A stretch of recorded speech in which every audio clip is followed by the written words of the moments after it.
Samhradh Iontach. Lá bhain bhuail mé le mo cara lára ag an siapéal ar 4 tar éis 3. Thosaigh muid ag caint faoin na laethanta saoire. Bhí mé ag dúil go mór leis an samhrú. Ach bhí airgid le déanú agin.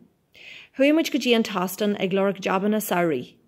Bhí banisteoir an astain ionta deas. Thug sé postúin ag glanú na seomraí leapa san astan. Bhí muid bra sásta.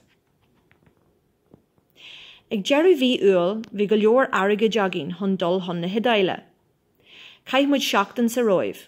Hat na náit go mór linn. Is 4 álíní an roimh.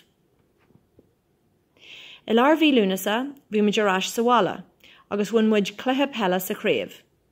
Chomh maith sin, tháinig muid coppla scanan sa fictarlinn a hatan go mór linn. Ach d'oibriú muid de cumann éimhin sin de pól freisin. Bhuail muid le cuid mhór daoine ar na sráideanna. Cuidiú muid leis na daoine bochta agus ggó siad buchas lena san chuidú. Bhain muid ansalt as ar laethanta saoire. Rinne muid a lán rudaí simúla agus dúirt mise gur a bheith an samhrú a bar a bhí agam riú. Tá lára ag dúil go mór leis an bhléinte thugainn hena féin.